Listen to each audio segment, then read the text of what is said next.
everyone, how's it going? So, I found this story on Reddit that honestly had me thinking for days.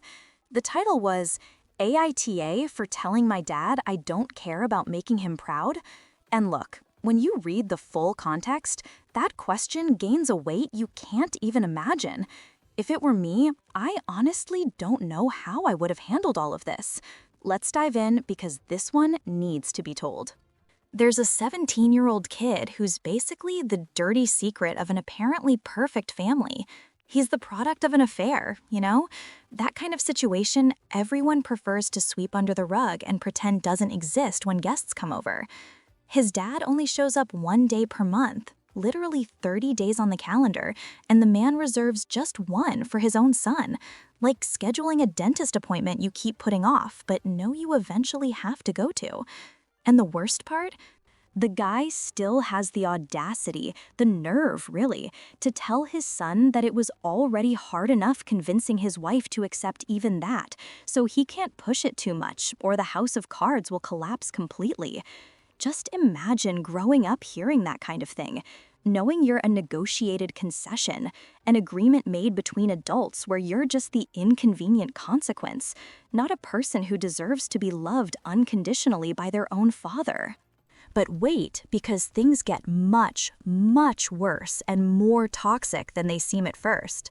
The dad's wife, let's keep her name from the post, Rebecca, is one of those people who've mastered the art of being cruel while maintaining that polite, socially acceptable little smile on their face. At a dinner the kid was invited to, probably more out of obligation than genuine desire, she looks at him in front of everyone and casually drops that he's surprisingly well-educated and articulate considering he's a waitress's son. People, this boy's mother literally breaks her back working 12-hour shifts at a local diner to pay the bills, put food on the table, give her son a minimally decent life.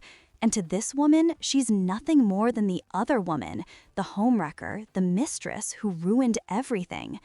And his dad, at this crucial moment, stayed completely silent, as if he'd swallowed his own tongue. Didn't defend his son, didn't defend the boy's mother, simply let the humiliation happen right there in front of all the guests, swallowed it all like it was the most normal thing in the world, and kept cutting the steak on his plate as if nothing had happened. This awkward, cowardly silence created a wound, a deep emotional scar that simply never healed between father and son, and honestly, I completely understand why. But look, if you're thinking you've already heard the worst part of the story, I haven't even really started talking about what happened at the kids' senior prom. This should have been one of the most special moments, right? That celebration of the end of an era, everyone with their families taking 1,000 photos. His dad promised he'd be there, said he wouldn't miss it for anything in the world. And for the first time in years, the kid allowed himself to feel genuinely excited and hopeful. He bought a new tie with money he'd saved up, mentally rehearsed what he'd say when his dad arrived, imagined finally having a good memory together. But folks, the man simply didn't show up. And it wasn't because of a medical emergency, no.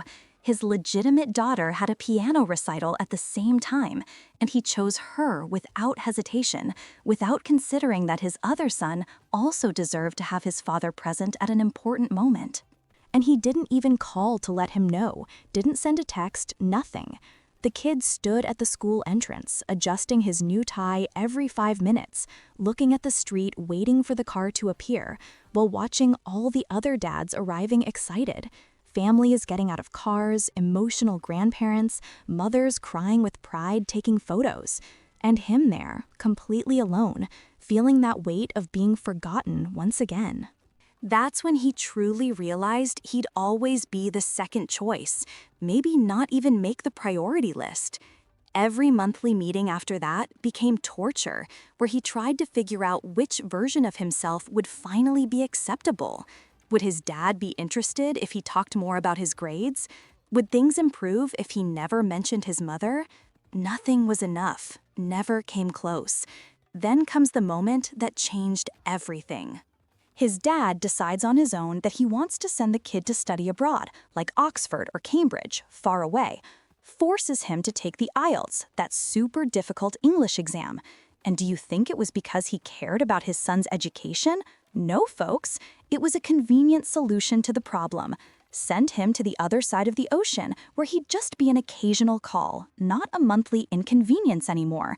But there's a problem.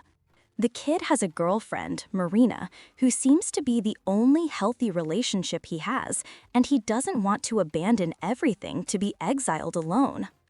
When the exam results come out, everything explodes. And look, the score he got wasn't a complete disaster, but it was far from what his dad had in mind as an expectation. And this man, instead of talking like a normal person, schedules a super formal meeting a week in advance at an expensive restaurant, one of those where you're afraid to spill water, all just to emotionally destroy his own son. When they meet at this fancy, uncomfortable place, his dad doesn't waste a single second. Before the food arrives, he simply accuses the kid of doing poorly on purpose. Let me repeat that because it's surreal. He genuinely believes his son consciously sabotaged his own future just to stay with his girlfriend. The boy tries to explain, swears he studied everything he could, that he gave it his best, but his dad doesn't even let him finish a sentence before interrupting. Keeps pouring out accusations, saying Marina is a terrible distraction, that he's throwing his life away over a girl, that he's wasting opportunities most people would kill to have. And here's the most absurd irony, folks. The guy who emotionally abandoned his own son since birth, who consistently chooses the other family at every important event, who didn't show up to prom, this man now wants to lecture about responsibility and seizing opportunities. It's hypocrisy so glaring it's almost comical if it weren't so painful. And then comes the phrase that made everything explode. His dad looks him in the eyes and says he should have tried much harder to make him proud. And that, people, was literally throwing a match into a gas depot that had been leaking for 17 years. Everything the kid swallowed his whole life, every humiliation, every broken promise, every time he felt insignificant, every cowardly silence, it all explodes at once. He looks back at his dad, and with a frightening calm that only comes when you reach your absolute limit, drops the rawest truth he's probably ever said. Says clearly he doesn't give a damn about making his dad proud of him. And you can see it hit the man viscerally, that maybe for the first time he felt a fraction of the pain he distributed for almost 2 decades. And the kid doesn't stop there. He was far from finished. He starts pouring everything out, and the words come out as if they had a life of their own. Years of resentment finally finding a voice. He throws in his dad's face that he spent 17 years trying to be good enough so his dad would look at him without guilt, without shame, without that look of unpleasant obligation. But that he finally realized it was never about him, about who he was or could be. It was always about his dad's comfort, about what Rebecca would think, about what the country club friends would comment, about maintaining that facade of a perfect family.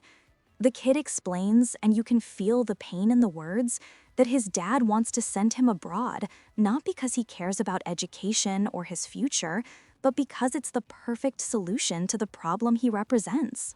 It's easier to have the bastard son on the other side of the ocean than to keep looking at him once a month and remember the affair, the lie, everything was built on.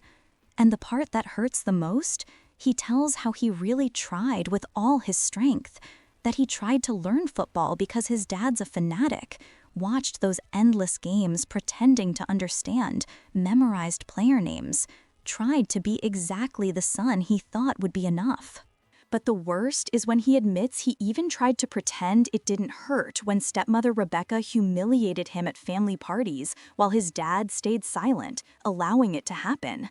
But he got tired of making himself small, of disappearing, of molding himself to fit the tiny space they reserved for him. He gets up from the table, legs shaking, ready to leave and never come back, to finally cut that toxic cord.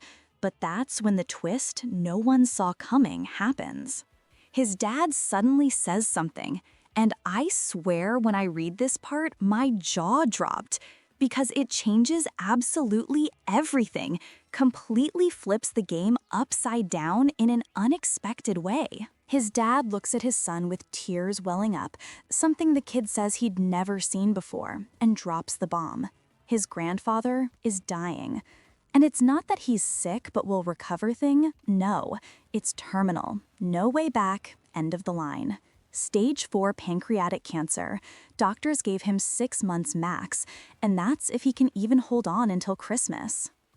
The grandfather, and this is crucial to understand everything, was literally the only real father figure this kid ever had. While his biological dad was busy with the perfect family, pretending the bastard son didn't exist 29 days a month, it was Grandpa who took him every Saturday to the library. It was him who bought used books, who sat and read together, who lovingly taught him he was worth infinitely more than the circumstances of his birth. This man was everything.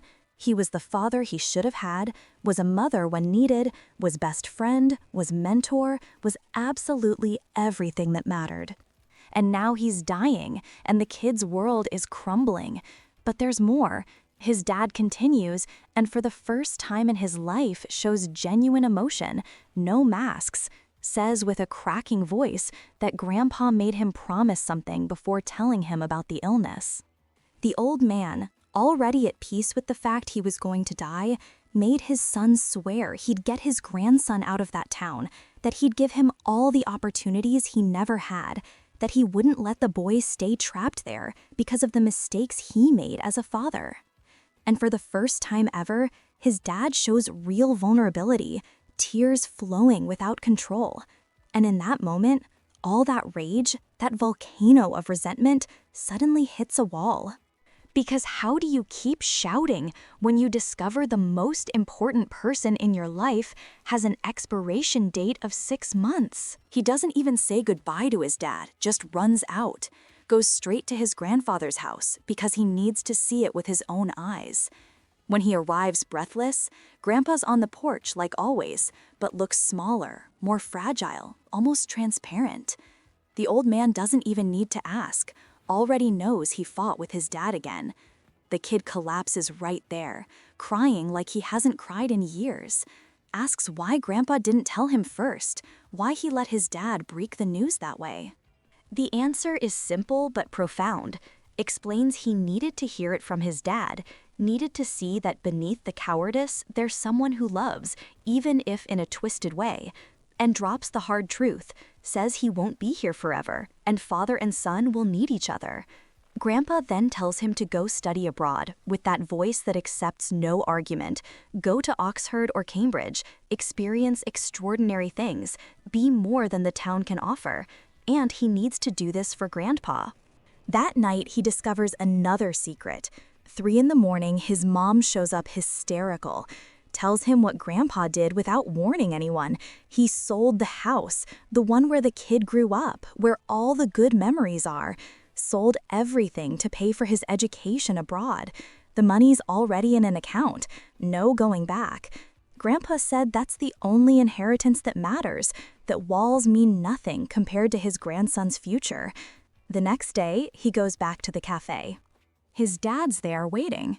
For the first time, he really looks at the man, sees the wrinkles, the weight of regrets, and decides he's going to England to study, but makes it clear it's not for his dad, it's for Grandpa, because he deserves to see the sacrifice was worth it.